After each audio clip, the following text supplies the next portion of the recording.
And we have 6 connected robots. Pilots, prepare for liftoff. Drivers behind the line, 3, 2, 1, go. Qualification match number 54 starting off with 973 grabbing a bunch of balls. Let's see if they can pop them up top. They can. They're deadly accurate from that distance. We'll see how many they can jam in that goal by the time this autonomous is done. Doesn't look like either team. Well, blue team was able to get a gear in autonomous. That'll give them an extra 20 bonus points. Doesn't look like red was able to get much going though. But they still have the entire teleoperated human-controlled period to get points up and scored.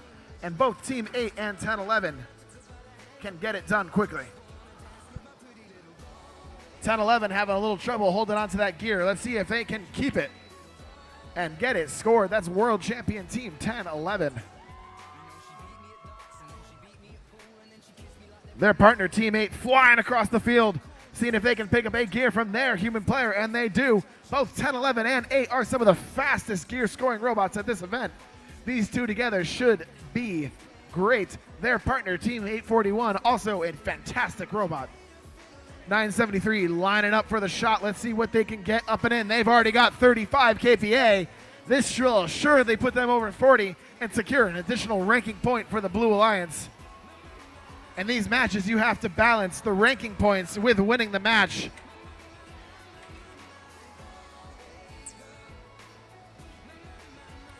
Red Alliance already spinning up 3 rotors, well on their way to 4.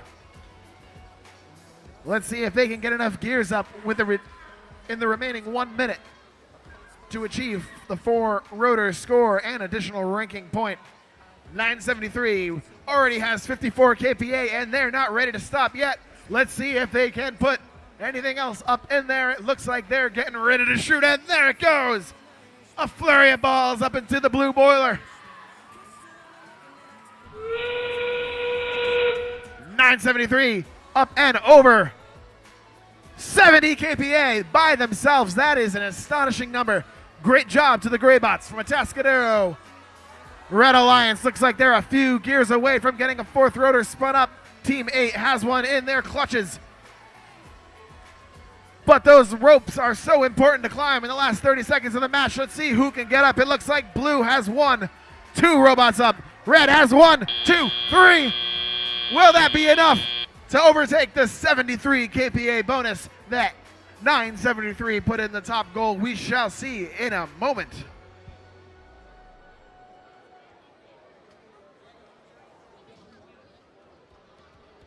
There was 1 foul in this last match assigned to Blue Alliance Team 114 for clearly touching an opponent while they were trying to load a gear in their loading zone.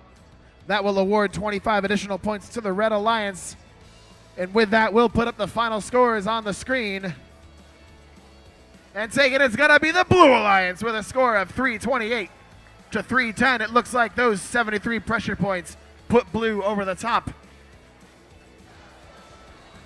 Woof, that could have been a lot different match. Tons of points, 73 KPA scored by the Blue Alliance, but red almost pulled it out despite scoring no balls whatsoever. Yeah, there were a couple of things that happened there right at the end.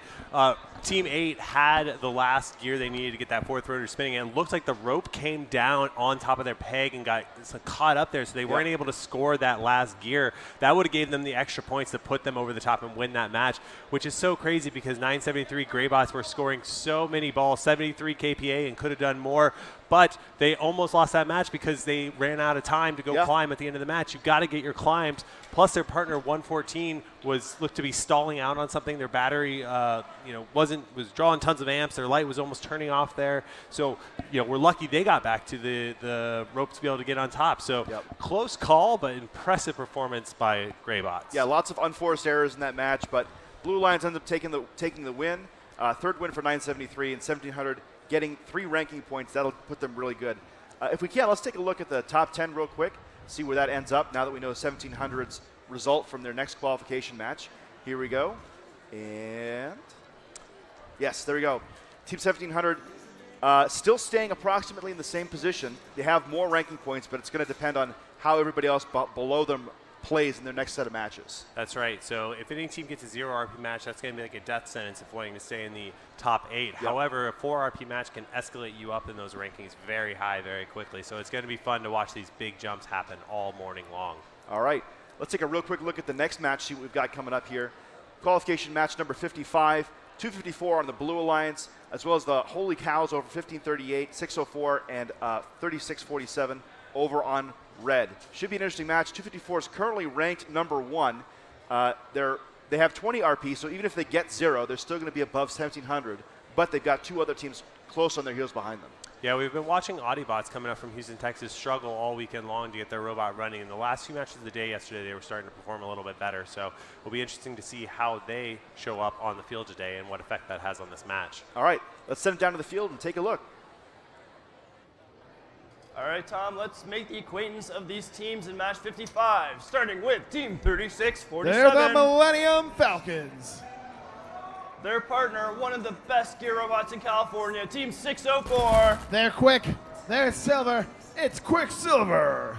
And rocking their new coach guy, Team 1538. Holy cow, Batman. It's the Holy Cows. Down in blue, this team were the finalists at the 2005 Sacramento Regional, Team 254. You heard it first. They're finalists. It's Team 254. Their partner, Team 668. The Apes of Wrath. This last team, I believe, is the only team at Chezy Champs who has already competed in the offseason, Team 5829. All the way from Houston, Texas, it's the Audiobots.